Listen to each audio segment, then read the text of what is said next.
Three things my father taught me before he died. Itong mga bagay na to hindi ko natutunan sa libro, sa seminar, o sa kahit anong course.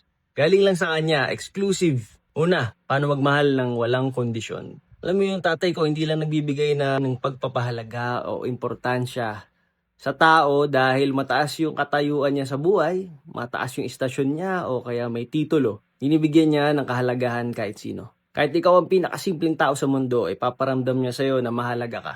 Hindi ka mas nakakataas, hindi ka mas nakakababa. Tao ka, parang siya. At alam niyo, maraming tao nang lumapit sa akin, sinabi na wala silang ngayon kundi dahil sa tatay ko. Para sa akin, yun ang isa sa pinakamagandang legasiya niya. Hindi yaman, hindi titulo, hindi ari-arian, kundi gaano karaming buhay ang nabago mo habang nabubuhay ka. Pangalawa, paano humarap kahit mahirap. How to show up in spite of difficulties. Alam niyo po, ang father ko, 3 beses sa isang linggo, nag-undergo ng dialysis. At hindi biro magpa-dialysis. Kahit tanungin niyo kahit sinong CKD patient. The size of the needle ng dialysis is almost 3 times the size of a regular needle. Pero kahit ganon, sa bawat beses na sinusundo ko siya, walang mintis. Lagi siya may thank you, lagi siya may pasasalamat.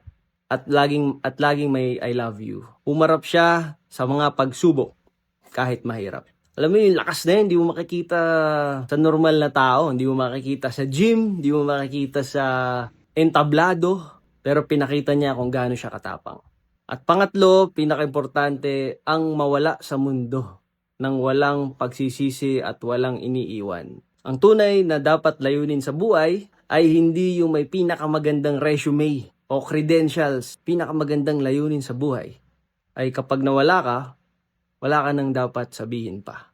Wala ka nang dapat gawin pa. Kasi nagawa mo na nung nabubuhay ka. Walang regrets, payapa ang loob. Kasi anong halaga, anong kwenta ng material na bagay sa mundo kung sa dulo marami ka namang pagsisisi at marami kang hindi nasabi sa mga taong mahal mo. Gusto ko lamang ulit magpasalamat sa tatay ko. Salamat sa lahat ng binigay mo, pinaramdam mo at sinabi mo sa akin. Ipagpapatuloy ko ang iyong nasimulan.